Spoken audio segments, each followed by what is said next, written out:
তিন দিনের ব্যবধানে পুলিশ এফসিকে আবারও হারালো বসুন্ধরা কিংস। ফেডারেশন কাপের পর বিপিএলে ৫-০ গোলে জিতেছে বসুন্ধরা কিংস। ফর্টিজ এফসির সাথে গোলশূন্য ড্র করেছে আবাহনী। ফকিরের পুলকে ৩-০ গোলে হারিয়েছে ব্রাদার্স ইউনিয়ন। গোল করেছেন মুস্তাফা দ্রামে, চেকসেনে ও সাজ্জাদ হোসেন।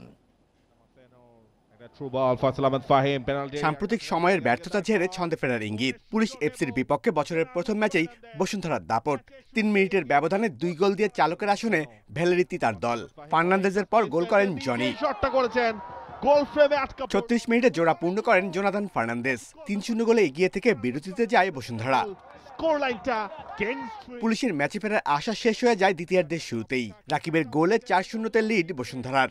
প্রায় ২ মাস পর গোল পেলেন এই ফরোয়ার্ড। ম্যাচের শেষ দিকে পুলিশের হতাশা বাড়িয়েছে প্যারাগুয়েন রিক্রুট মোরেনো গুইতো। লাল কার্ড দেখে মাঠ ছাড়েন তিনি। ইনজুরির সময়ে কিংসের হয়ে ৫ নম্বর গোলটি করেন মিগেল ফেরেরা। বিপিএলে টানা ২ ম্যাচ জয়হীন থাকার পর বছরের শুরুতেই দুর্দান্ত প্রত্যাবর্তন।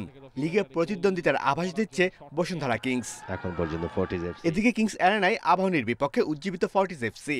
যদিও আবাহনীর গোলরক্ষক মিতুল মারমার দুর্ভেদ্য দেয়াল ভাঙতে পারেনি তারা। জয় কুমার। ম্যাচ শেষ হয় গোলশূন্য সমতায়। এই ড্রয়ের শিরোপা পুনরুদ্ধারের মিশনে আরেকটি ধাক্কা খেল ৬ বারের চ্যাম্পিয়ন আবাহনী। দুই অর্ধেই গোলের দেখা পায়নি কোনো দল। Shamim Ahmed, Independent News. অমীমাংসিতভাবে আগে